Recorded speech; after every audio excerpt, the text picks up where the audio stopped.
அனைவருக்கும் வணக்கம். தாமரையின் குரல் வழியா உங்களை மீண்டும் சந்திப்பது ரொம்ப மகிழ்ச்சி.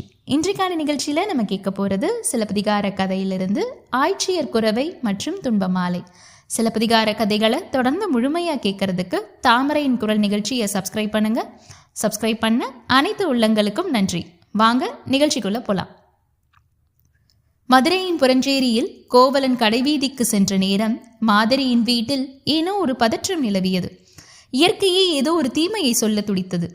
மகளே, என்ன இது அநியாயம்? உரை ஊற்றிய பால் தயிராக மாறாமல் அப்படியே இருக்கிறதே. எருதுகளின் கண்கள் கண்ணீர் வடிக்கின்றன. வெண்ணெய் திரள மறுக்கிறது.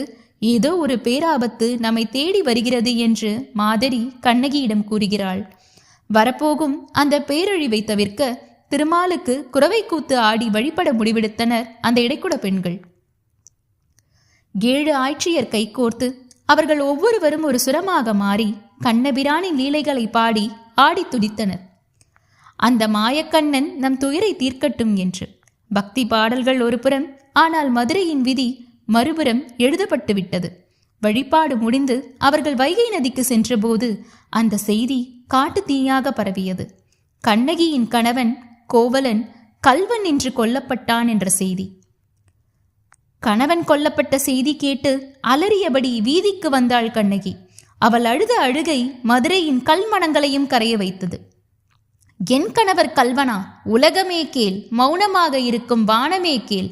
என் கணவர் கல்வன் அல்ல. என் துயரத்தை கண்டு ஆறுதல் சொல்ல இந்த மதுரையில் ஒருவரும் இல்லையா? அவள் சூரியனை பார்த்து கேட்டாள். அவளது கற்பின் திறத்தை கண்டு கதிரவனே நடுங்கி பதிலளித்தான். பெண்ணே, உன் கணவன் கல்வன் அல்ல.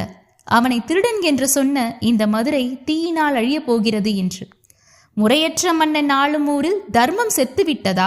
இதோ கலைந்த கூந்தலோடு ஒற்றை சிலம்போடு நான் புறப்படுகிறேன்.